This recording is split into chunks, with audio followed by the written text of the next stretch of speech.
기도하겠습니다. 하나님 아버지 감사합니다. 오늘도 저희들은 주께서 허락해 주신 이 날을 주님의 거룩하신 생명이 넘쳐 흐르는 귀하고 복된 하루의 삶으로 살아나게 하여 주실 줄로 믿습니다.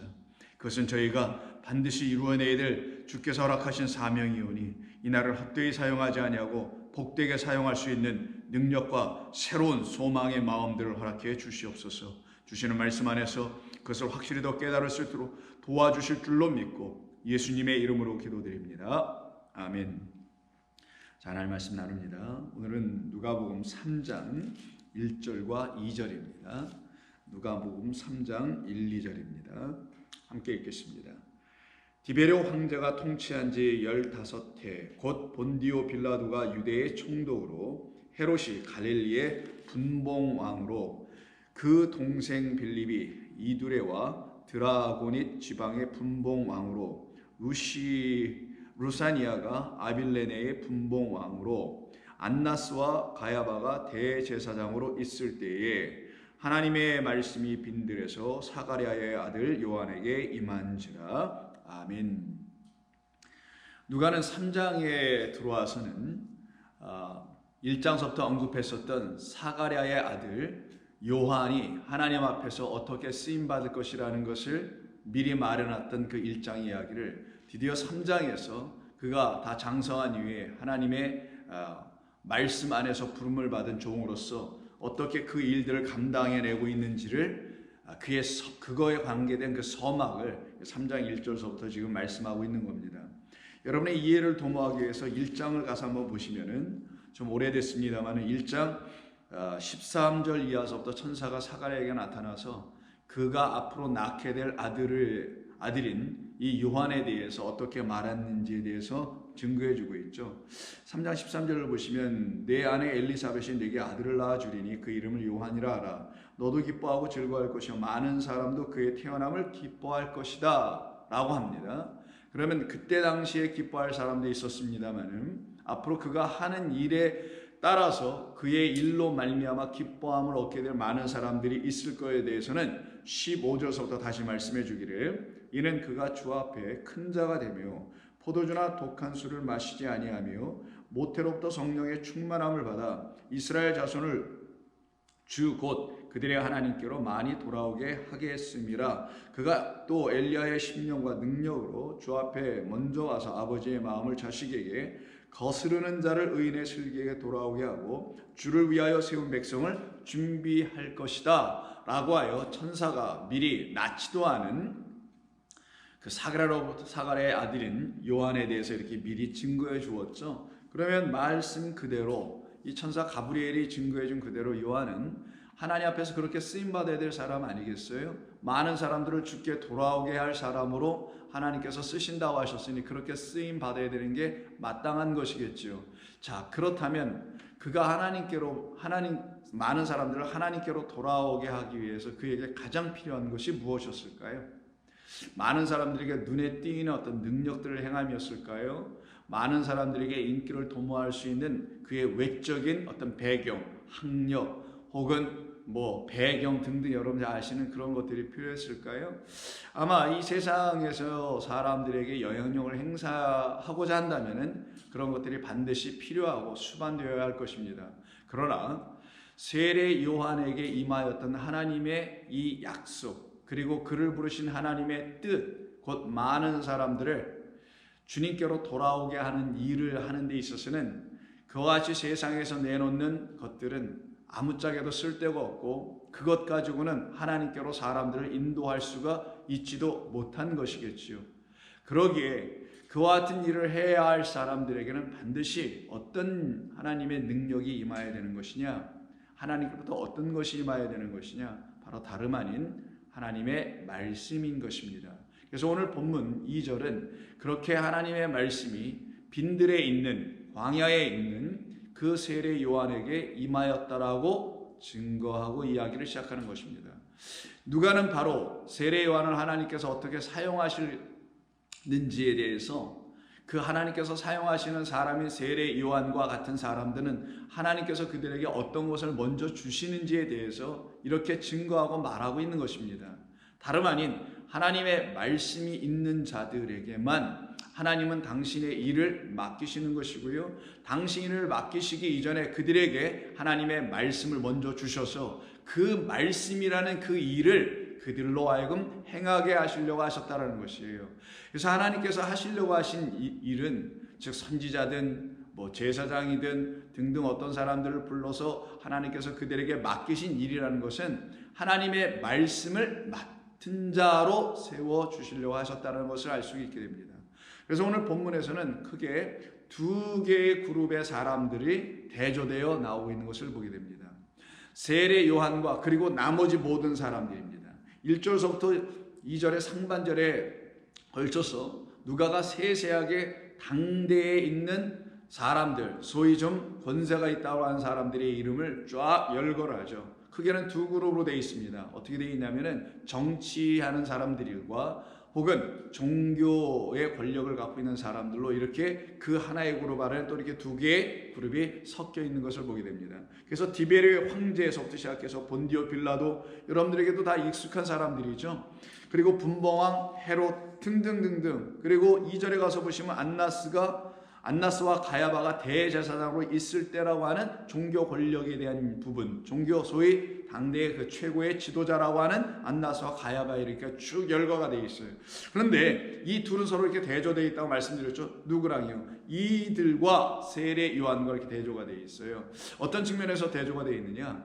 그들은 하나님의 말씀이 임하여지지 않은 사람들인 것에 반하여 세례 요한은 하나님의 말씀이 임하였다라는 아주 이 극명한 차이와 이 차이를 가지고 서로 이렇게 대조시키고 있는 것이 지금 누가복음을 써내려가고 있는 이 3장에서의 그가 보여주려고 하는 의도라고 우리는 생각할 수가 있게 됩니다. 다른 말로 한다면은 바로 누가는 이 세례 요한에게만 하나님의 말씀이 임하였고 저 사람들 헤롯이라든가 안나스라든가 가야바라든가 본디오 빌라도라든가 이런 사람들에게 하나님 말씀이 임하였지 않다라고 이야기하는 것이죠. 왜 그랬을까요?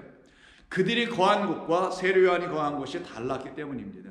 지리적 장소적으로 말하자는 것이 아니라 지리적으로 보면 그들은 예루살렘에 거했던 많은 사람들이 은거하고 있는 그런 곳에 거하고 살아가는 사람들이겠죠. 소위 도시에서 살고 등등해서 사는 사람들이겠죠. 반면에 지리적으로 굳이 얘기한다면은 세례 요한은 광야 빈들에서 사는 사람이겠죠. 그런 차이를 놓고 비교시킨 것이 아니라 세례 요한은 하나님이 계신 곳, 하나님을 만날 수 있는 곳, 하나님을 만나기 위한 곳으로서의 빈들이라는 광야에서 그가 거한 것을 말하는 것이고, 그렇지 않은 이 안나스라든가 가야바라든가 혹은 헤롯이라든가 본디오 빌라도라든가 이런 등등의 사람들은 그 하나님이 계시지 않은 곳에 있는 사람들이고요, 하나님을 굳이 찾아야 될 이유가 없는 그런 환경 속에서 살아가고 있는 사람들이라는 측면에서 지리적으로 달랐다라는 거예요. 그들의 삶의 자리가 근본적으로 달랐다라는 겁니다. 한 사람은 하나님을 향하여 살아가고 있었고 하나님을 만나기 위해서 살아간 사람인 거라고 본다면, 다른 이쪽에 있는 많은 사람들은 하나님을 필요로 할 이유가 전혀 없는 그런 환경, 세상, 나라 속에 속해 있는 사람들이라고 볼 수 있는 것이죠.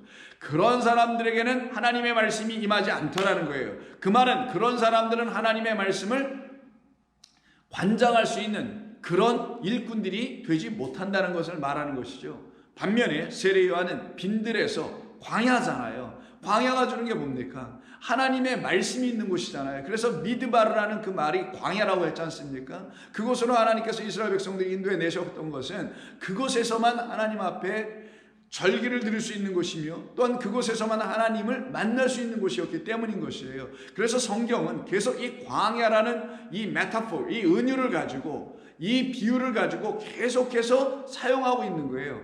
광야에 나가야만이, 광야라는 그런 지리 장소에 나가야만이 하나님을 만난다는 게 아니라 세상과 다른, 그러나 하나님의 말씀이 있다라는 그런 광야로 나가야 된다는 걸 말하는 겁니다. 여러분, 들판에 나가면 하나님 계신가요? 산골짜기 들어가야 하나님 만나나요? 그래서 산기도 하고 들기도 해야만이 여러분 하나님을 만나는 건가요? 그런 게 아닙니다. 하나님이 계신 곳이라는 하나님의 말씀이 들려오는 곳, 그곳이 광야인데 그것을 뭘로 설명한 것이냐? 이 세상에는 하나님의 말씀이 들려지지 않고 거기서 선포되는 것이 아니기 때문에 세례요한이 지금 광야 빈들이라는 곳에서 하나님의 말씀을 듣는 자로 지금 설명하고 있는 것이에요. 그러면 여러분들에게 광야라는 것은 있어야 되겠죠. 여러분들의 광야는 하나님의 말씀이 선포되고 들려져야 되는 어떤 자리들을 광야라고 하는 거예요. 그게 교회일 수 있습니다. 여러분의 삶의 자리일 수 있습니다. 직장이라는 어떤 터전이 될 수도 있습니다. 다양한 곳이 될 수 있어요. 중요한 거는 그곳이 어디이든 하나님의 말씀을 들을 수 있는 여러분들이 되어 있어야만이 그곳이 하나님의 허락하신 광야가 되게 되는 거예요. 그래서 광야는 척박합니다. 광야는 생명이 없는 것 같아 보입니다. 그럼에도 불구하고 그곳에서 하나님의 생명을 맛보며 하나님의 살아계심을 체험하는 그와 같은 광야가 여러분들의 삶의 자리에도 다 있게 되는 겁니다. 그곳이 바로 그렇지 않은 것과 이렇게 대조되고 대비되어 하나님의 백성으로서 하나님의 말씀을 받은 자와 하나님의 백성이 아닌 자이기 때문에 말씀이 그들에게 임하지 않은 자들, 이렇게 극명하게 둘로 나눠지는 역사를 여러분들은 삶에서 이 신앙의 여정을 통하여서 경험하고 배우시게 되는 것입니다. 그러니 이렇게 하나님의 말씀이 빈들에서 사가랴의 아들 요한에게 임한지라 라고 말하는 것은 바로 이 누가가 바라본 하나님의 종들에 대한 이해가 또한 동시에 있었기 때문에 이런 표현을 지금 쓰고 있는 것이죠. 그러면 하나님의 종들은 전부 다 이렇게 됐다는 것 아니겠어요? 어떻게 해요? 바로 하나님의 말씀을 사모하는 자들이었고 하나님의 말씀이 아니면 듣지 않으려고 하는 자들이었고 그래서 그 하나님의 말씀이 없어서 기갈 가운데서 헐떡거리며 그 목마름과 갈증 속에서 배고픔 속에서 금식 가운데 있었던 사람들이었다라는 거예요. 그런 사람들에게 하나님께서 물과 양식을 주셔서 그들로 하여금 당신으로 채워지는 놀라운 은혜의 체험들을 그들에게 주심으로 그들을 하나님의 종들로 삼아내시고 세상으로부터 구별해 내셔서 하나님이 없고 말씀이 없는 그 세상에 그들을 다시 보내시게 되는 것이죠. 그들을 누구라 합니까? 구약에서 선지자들이라고 하는 거죠. 그 선지자들의 계보의 그 라인의 끝에 있는 선지자가 바로 구약적 의미에서의 선지자의 끝은 바로 세례 요한이고 성경이 말하는 모세가 이런 얘기를 하죠. 나와 같은 또 다른 선지자가 너희에게 있을 것이다 라는 그 선지자는 성경에서 처음부터 끝까지 말씀하고 있는 그 선지자 그리스도 예수라는 선지자를 말하는 겁니다. 그 선지자는 은혜와 진리를 우리에게 전해주는 율법을 복음으로 완성시키는 하나님의 사랑과 은혜로 완전해지게 하게 하시는 하나님의 아들로 이 땅에 오신 선지자를 말하는 거예요. 그래서 여러분 잘 구분해야 됩니다. 세례 요한도 선지자, 예수님도 선지자인데 어떤 차원에서 차이가 있는지. 세례 요한은 율법의 그 흐름과 라인에서의 선지자의 마지막 끝, 율법과 선지자의 강령으로서의 마지막을 장식한 사람이 세례 요한인 거예요. 그러니 그가 예수님의 오시는 길, 진짜 선지자, 하나님이 보내신 그 종이라는 선지자가 오실 길을 예비해야 될 사람으로서 서 있을 수밖에 없게 되는 거예요. 그러니 그는 율법을 그리스도가 이 땅에 오셔서 우리에게 참된 것으로 다시 전해주셔서 먹을 수 있는 양식, 취할 수 있는 물, 우리를 가난과 우리를 목마름에서 벗어나게 하고 자유케 하시는 영으로서의 말씀을 허락해 주시는 분이 여러분들에게 올 겁니다라고 광야에서 외치는 자의 소리로 살아가게 되었던 이유가 거기 있던 것입니다. 그러니 누가는 그것을 놓치지 않고 이렇게 기록하게 된 거예요. 그래서 여기서 누가가 우리 독자들에게 당시에 예수님이 태어난 때는 이런 때이며 세례 요한이 태어났다는 것은 사실이고 거짓이 아니기 때문에 정확하게 어떤 인포메이션을 하나하나 주고자 뭐 당시의 황제는 누구고 당시의 총독은 누구고 당시의 왕은 누구고 당시의 대제사장은 누군지를 명확하게 기술하여 알려주려고 하는 그런 목적 때문에 기술한 게 아니라 하나님께서 당신의 종들과 그렇지 않은 자들이 어떻게 이렇게 극명하게 차이가 나며 대조가 되며 서로 다른지를 보여주시려고 하는 하나님의 마음과 뜻을 누가가 알았기 때문에 이렇게 세세하게 구체적으로 기록하여 주므로 세례 요한은 그 선지자의 그 라인과 흐름과 약속 안에서 온 사람이라는 것을 이 누가는 놓치지 않고 전해줌으로써 그 모든 선지자는 다 이구동성으로 하나님께서 보내시기로 작정하여 우리에게 예배해 놓으셨다라는 하나님의 메시아, 하나님의 고난받는 종인 그리스도 예수의 오심을 모두 다 선포했던 거예요. 왜? 그 선지자들은 구원자가 아니고 그 선지자들은 메시아가 아니고 그리스도가 아니었고 우리를 구원할 수 있는 자들이 아니었죠. 뭐로부터? 죄로부터 우리를 구원하실 분들이 아니란 말이에요. 그런 사람들은 오직 우리를 죄로부터 구원하실 수 있는 유일한 분은 그들의 입으로 선포되었던 그들의 입에서 나온 말씀이 있죠. 말씀, 진리라는 말씀. 그 진리라는 말씀으로 오실 그리스도를 그들이 예언하고 선포하고 미리 알려주는, 예비해 놓는 일을 감당하는 사람들로 쓰임받게 되는 겁니다. 그렇다면 세례 요한이 여기서 지금 하나님의 말씀이 임하였다라는 그런 말을 들을 수 있는 사람이 되었다라면 그 앞에 있는 모든 선지자들, 즉 구약에 있는 선지자들 또한 전부 다 이와 같은 일이 있어야 될 것 아니겠어요? 그러기에 그 모든 사람들에게 그런 일이 있음을 깨달아 알게 되었던 누가가 그 동일 선상에서 곧 진리 안에서 하나님의 동일한 말씀, 그 완전한 그 말씀 안에서, 그 일관된 말씀 안에서 그 말씀이 어떻게 쭉 역사 속에서 확장되어 편만하게 퍼져나가고 있는지를 누가는 명확하게 잘 기술하고 있는 것을 우리는 놓쳐서는 안 됩니다. 그렇다면 한번 보실까요? 호세아를 한번 예를 들어 먼저 한번 보겠습니다. 호세아서 1장 1절을 보면은 북이스라엘 향한 하나님께서 사용하신 선지자 호세아잖아요. 우시야, 요담과 아하스와 히스기야가 이어 유다 왕이 된 시대, 곧 요아스의 아들 여로보암이 이스라엘의 왕이 된 시대, 이게 북이스라엘 말하는 겁니다. 부에리의 아들 호세아에게 임한, 이런 말 쓰죠. 임한 여호와의 말씀이라, 이렇게 시작합니다. 자, 여기서 임한다라는 말을 호세아에게 썼고 그리고 세례 요한에게 쓰죠. 그럼 임했다라는 게 무슨 뜻인가요? 하나님의 말씀이 임하였다라는 말이 도대체 무엇인가요? 영감을 얻었다라는 건가요? 아니면 뭐 영적인 어떤 것을 가졌다라는 건가요? 이 임하였다라는 게 무엇일까요? 하나님의 말씀이 임하였다라는 건 자의로, 자기의 의지와 자기의 의도대로 하나님의 말씀을 가지지 않은 자라는 걸 말하는 거예요. 자기의 생각이라는 그 인간의 생각과 자기의 경험이라는 신앙의 어떤 전통과 유전 안에서 형성된 그런 것을 가지고 하나님의 말씀을 가진 자들이 아니라는 거예요. 이들에게는 그런 것으로부터 다 나와. 아니야, 그런 거 갖고 되는 게 아니야. 나의 지식과 나의 경험과 나의 연륜 갖고 되는 게 아니야. 하나님의 말씀은 오직 하나님께서 내게 주셔야만 되는 거야 라는 것을 인정하고 고백하여 그 앞에서 엎드리고 기다리고 있었던 사람들, 하나님의 말씀을 나는 들어야만 되겠습니다. 하나님의 말씀이 내게 들음의 과정 속에서 내게 임하여만 하겠습니다. 그때 임하는 그 하나님의 말씀은 곧 하나님의 임하심이란 말이에요. 근데 그 하나님을 또 뭐라고 합니까? 말씀이라고만 말하지 않고 하나님은 영이시니까 영이네요. 그러면 그들에게 임하였다라는 하나님의 말씀과 세례 요한에게 임하였다는 하나님의 말씀과 그리고 여러분에게도 임하여 있는 하나님의 말씀은 다 동일한 하나님의 말씀이라는 영이며 하나님이시라는 것을 말하는 거예요. 그와 같은 모든 사람들은 자기가 스스로 자의적으로 해석하거나 자의적인 어떤 노력과 애씀으로 하나님의 말씀을 갖는 게 아니에요. 과정과 그 어떤 뭐라고 할까요?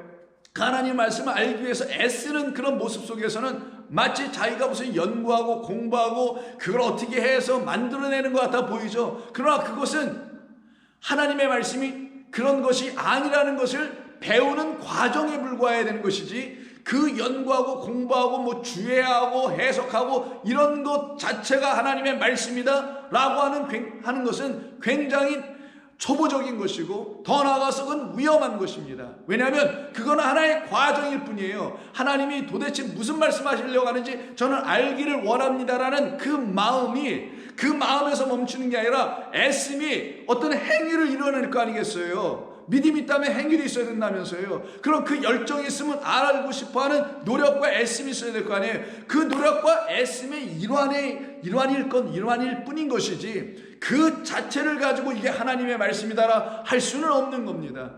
그러면 그것은 그냥 설교 한 편을 만들어서 성도들에게 설교를 해주는 그냥 목사의 어떤 직무, 어떤 직업으로서의 목사의 일을 그냥 하고 마는 것, 거기 수준에 멈추게 되는 거예요. 그러나 하나님의 말씀이 임한다는 건 무엇이냐? 그 과정 속에서 하나님께서 그의 영혼을 불쌍히 여기시고 그의 영혼을 사랑하셔서 당신의 은혜를 영으로 부어주시고서는 하나님께서 주고도 하고 하나님께서 인도하시는 대로 너 이렇게 따라와봐, 너 여기를 한번 펴봐, 너 여기로 한번 가보자 라고 하는 인도하심을 통하여 하나님의 말씀이 그에게 임하는 과정을 하나님은 그에게 경험시키는 겁니다. 저는 그것을 소망하며 여러분 가운데에서 여러분과 더불어서 이 말씀을 준비하며 하나님의 음성을 들으며 그 하나님의 인도하심을 받으며 그리고 설교라는 이 과정을 통하여 이런 매체를 통하여서 이런 방식을 통하여서 여러분들에게도 그 하나님의 말씀이 동일하게 임하여지기를 소원하는 마음으로 설교를 하고 있는 것뿐인 거예요. 설교 자체가 하나님의 말씀이 여러분에게 임하게 해주는 게 아니라 설교라는 이 과정과 이 방식과 이 매체를 통해서 여러분들에게도 똑같이 하나님의 말씀이 임하여지는 역사가 일어나야만 하는 것입니다.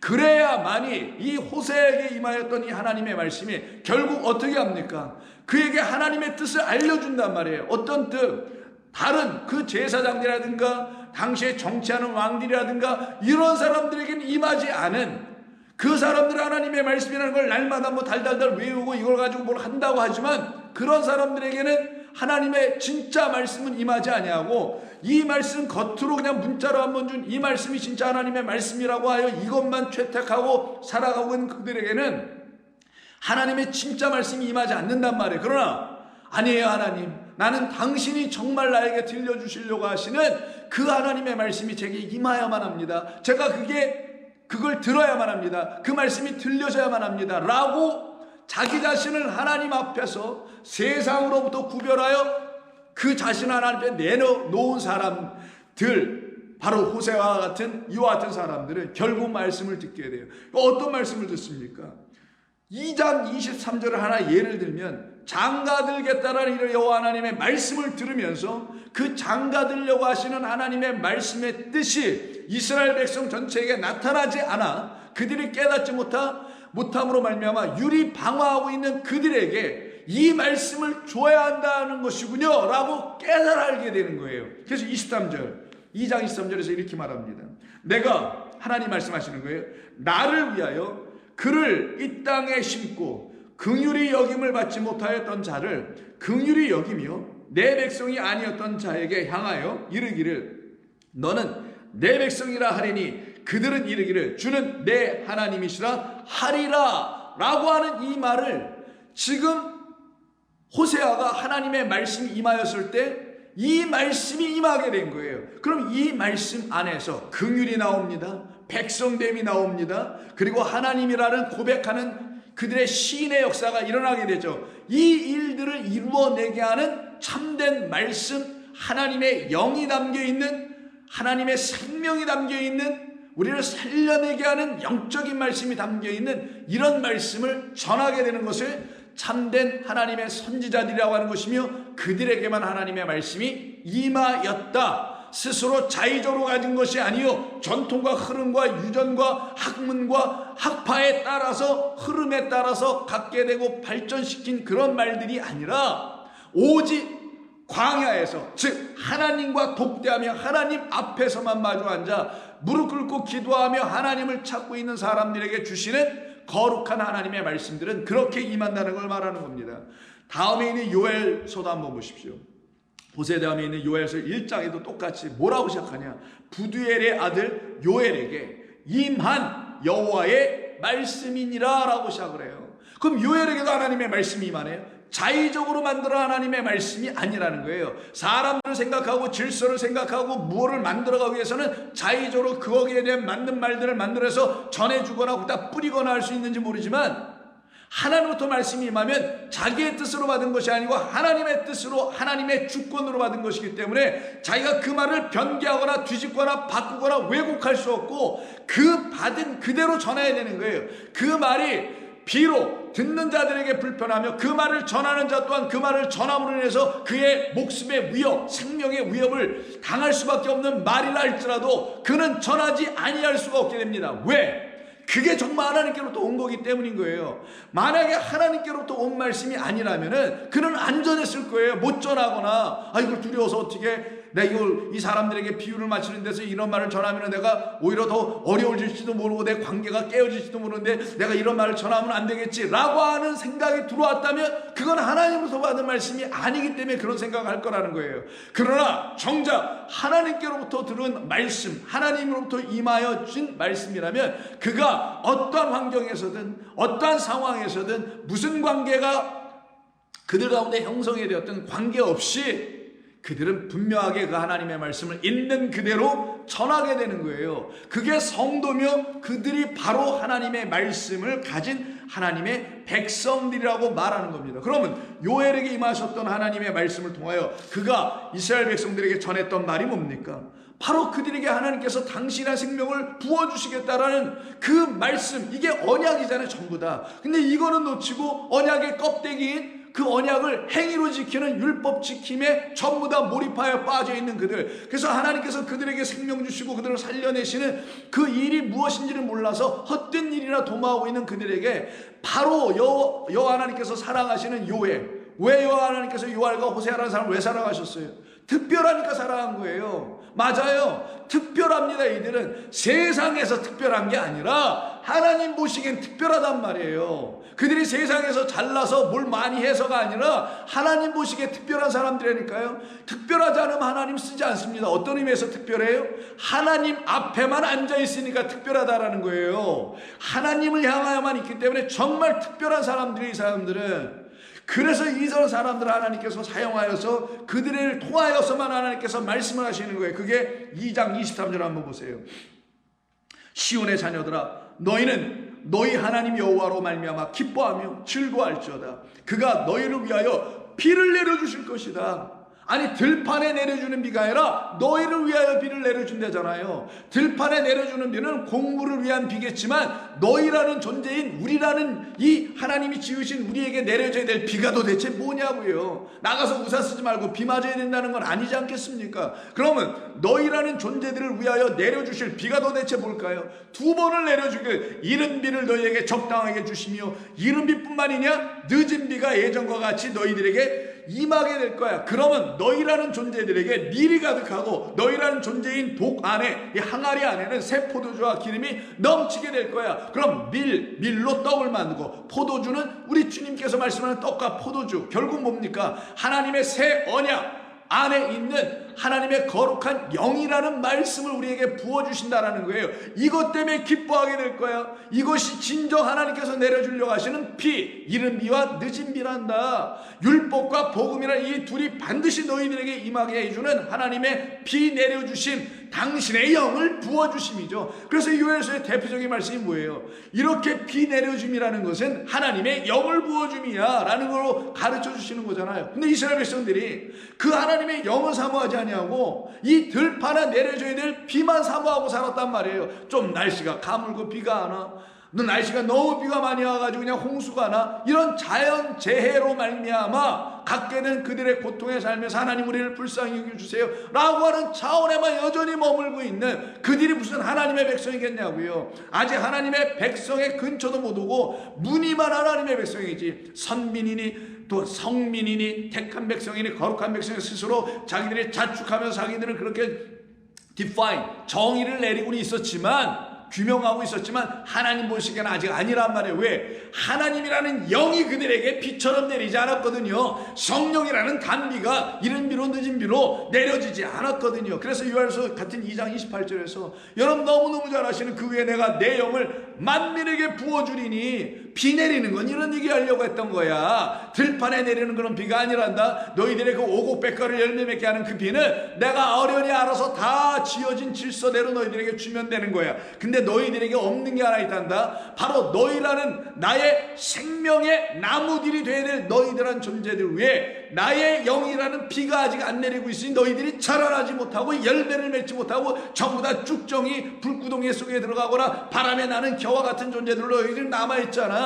그러니 내가 너희들에게 나의 종 요엘을 보내어서 거짓된 종들의 말 더 이상 듣지 않고 참된 말을 내가 들려주려고 하는 거야. 이들이 바로 여호와 하나님의 말씀을 임하여 갖고 있는 사람들이라는 거예요. 그래서 여호와의 영을 선포하게 되는 겁니다. 그 위에 내가 내 영을 만민에게 부어주리니, 너희 자녀들이 장래의 일을 말할 것이며 너희 늙은이들은 꿈을 꾸며 너희 젊은이는 이상을 볼 것이며 그때 내가 또 내 영을 남종과 여종에게 부어줄 것이다. 그로 말미암아 어떤 일이 일어나요? 여러분에게 또 익숙한 말씀이 이런 말씀이죠. 근데 이걸 그냥 익숙한 말로만 듣고 말았네. 그게 뭐예요?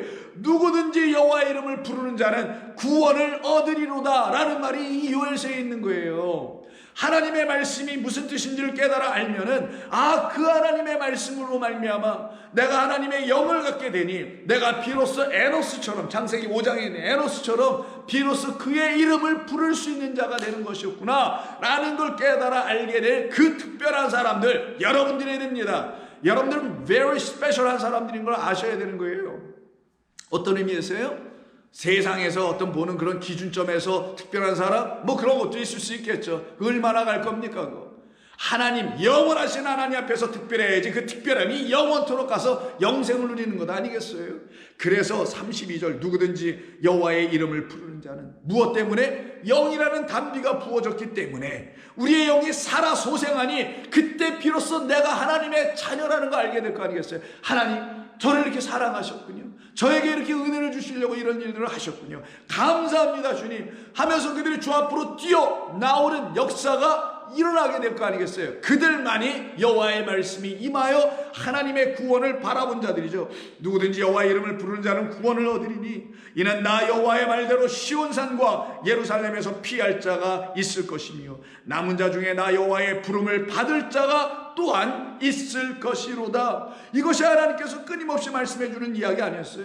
그래서 우리 가운데는 하나님의 영이라는 하나님의 말씀이 임하여져야 되는 거예요. 그래서 우리 주님이 오병이어를 딱 드시고 너희들 맨날 이 떡을 먹고 어떡해야 하자는 거야. 이거 먹고 너희들 조상처럼 또 죽을 거니? 그 떡이 뭐예요?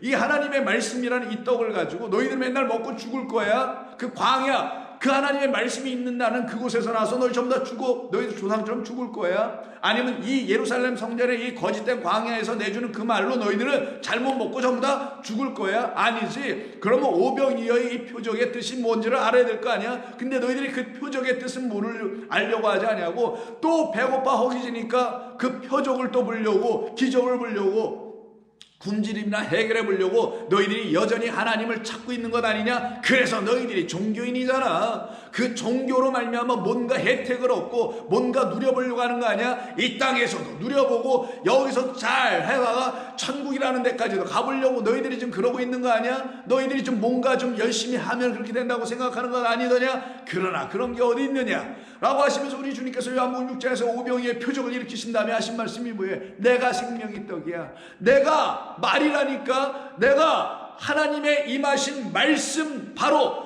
호세아든 요엘에게든 등등의 사람들에게 임하였던, 그리고 세례 요한에게도 임하였던 그 말씀이 바로 나라니까. 그 말씀으로 그 선지자들은 다 살아났었고 그 선지자의 말을 또 들었던 또 다른 거룩한 백성들도 그 말들로 다 살아났던 것이다.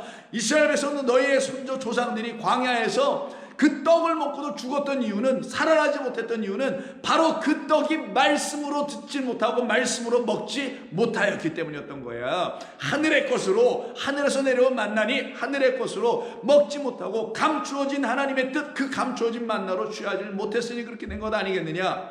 그래서 하나님께서는, 우리 주님께서는 오병이를 딱 일으키신 다음에 살리는 것은 영이니 말씀하시죠. 살리는 것은 오직 여호와 입에서 나오는 말씀이니, 떡이 아니라 말씀이니, 그것도 입에서 나오는 말씀이니, 내 말은 영이요 생명이라 라고 말씀하신 거예요.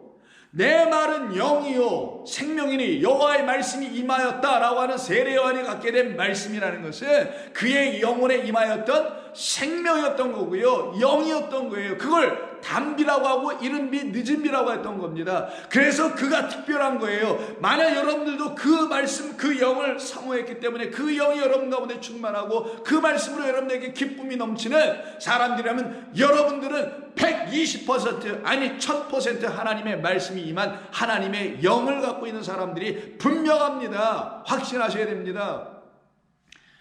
바로 이 뜻입니다. 그러니 이렇게 하나님의 말씀을 갖고 있는 그 사람들에게만 우리 주님이 말씀하신 그대로 내 말을 너희들이 갖고 있는 거지 라고 하실 때 그 말이 레마라고 그랬죠. 그래서 오늘 본문 3장 2절에서 여호와의 말씀이 세례 요한 광야에 있는 그 빈들에 있는 요한에게 임하였다라 할 때 그 말씀 또한 누가가 뭐라고 써야 맞겠어요? 제사장들은 레마를 받은 사람들이 아니에요. 그냥 로고스가 뭐라고 그랬어요? 이 문자, 그냥 이 문자 이걸 받은 사람들이고, 이 문자를 가지고 난 도저히 무슨 말인지 못 알아먹겠어요. 이게 무슨 뜻인지 저에게 다가오지도 않아요. 제가 무지합니다. 하나님의 영이 없어서 이런 것 같습니다. 이렇게 고백하는 사람들에게는 어떻게 하신다고요? 하나님의 영을 부으셔서 그 하나님의 영 안에서 다시 하나님의 말씀 로고스를 들으니 이 모든 것이 레마, 내게 흘러 들어온다라는 의미, 하늘에서 내게 흘러내려오신 바로 그리스도를 통하여 내게 들어오신 하나님의 생명의 말씀이구나 라는 걸 깨달아 알게 된 그들에게만 하나님의 말씀이 임하는 것이기에 세례 요한에게 임한 말씀은 레마라고 누가가 기록해야 하는 것이 마땅할 수밖에 없어서 누가는 여기에 레마라고 쓰게 된 거예요. 그 레마가 바로 이 호세아든 요엘이든 뭐 누구든 등등 이런 모든 사람들에게 나타나는 겁니다. 한 군데만 더 예를 볼까요? 미가서도 한번 보십시오. 미가서, 그 다음이 미가서니까 미가서 1장 1절 유다의 왕들 요담과 아하스와 히스기야가 시대에 모레셋 사람 미가에게 임한 여호와의 말씀이라. 아니 전부 다 임하였다고 하잖아요. 야, 미가에게 왜 임했다고요? 미가가 그냥 특별하지 않아서 그냥 평범한 사람에게 하나님의 말씀이 임한다?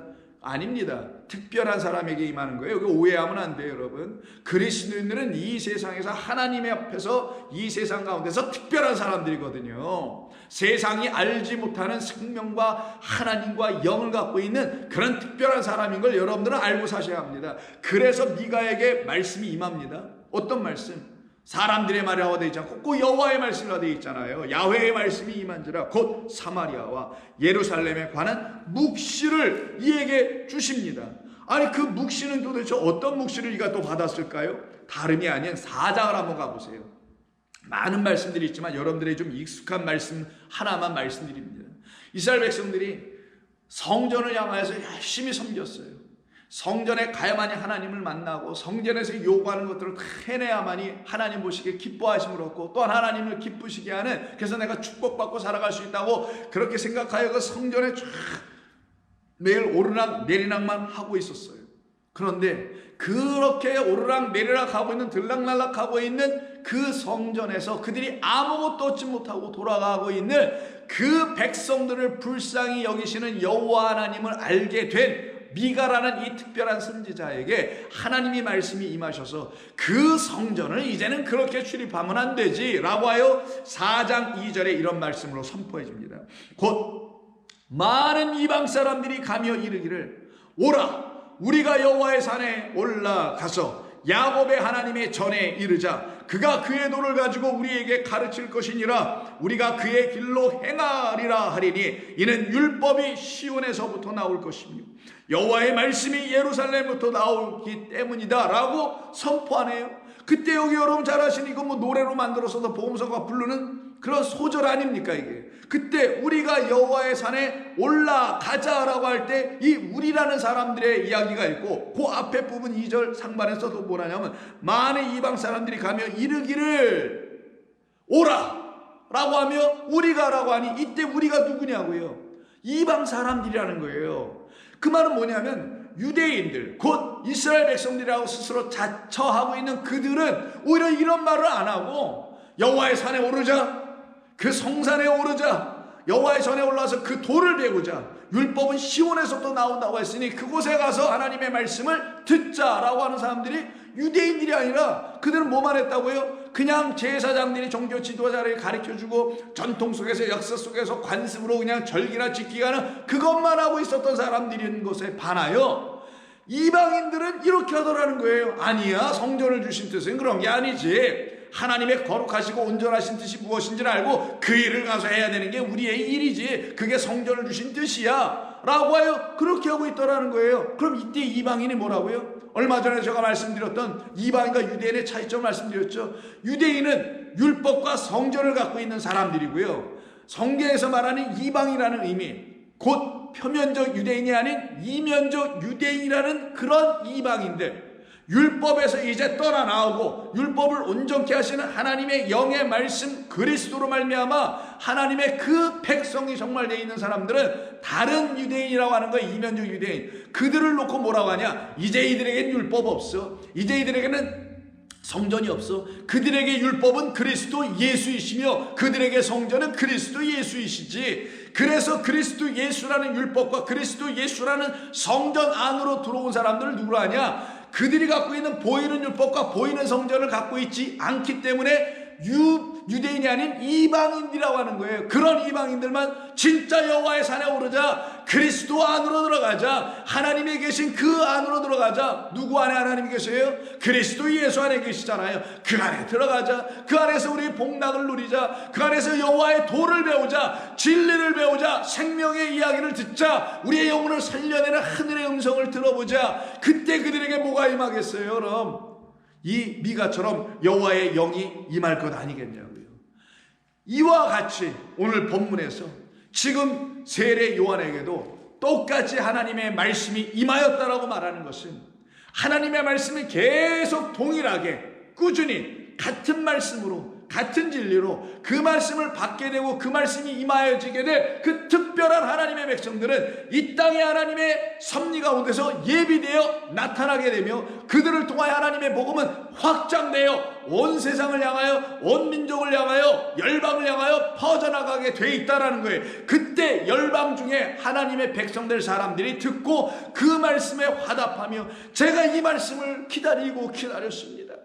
이 하나님을 기다렸습니다. 거짓된 자들이 전해주는 하나님의 영이 없는 말씀, 생명은 거짓된 생명으로 전해주는 그런 말씀에 내가 귀를 닫고 눈이 멀어서 귀 먹으랴 소경이 되어 있는 상태에 있는 나에게 우리 주님 이렇게 말씀으로 찾아오셔서 나의 귀를 여시고 나의 눈을 열으셔서 나로 하여금 이제 볼 것만 보게 하시고 들을 것만 듣게 하시는 이 말씀이 이제 내게도 임하여지니 할렐루야 감사합니다. 사랑하는 우리 좋은 교회 성도 여러분, 그리고 이 말씀을 듣는 성도 여러분, 여러분들에게 이런 하나님이, 이런 그리스도가 이 새해를 맞이한 이 벽두에 여러분에게 지금 임하여 계십니까? 여러분이 이런 하나님을 만나고 계십니까? 기도하겠습니다. 하나님 감사합니다. 오늘도 저희들을 사랑하시기에 이렇게 흘려 하나님의 거룩한 영을 우리 가운데 빛처럼 부어주시니 감사합니다. 이 말씀을 듣고 저희들의 영혼이 소생하며 우리에게도 하나님의 말씀이 동일하게 임하여지는 역사 나타나게 하여 주시옵소서. 그 같은 2022년 새해로 우리를 당신의 품 안으로 들어가게 하여 주시옵소서. 예수님의 이름으로 기도드립니다. 아멘.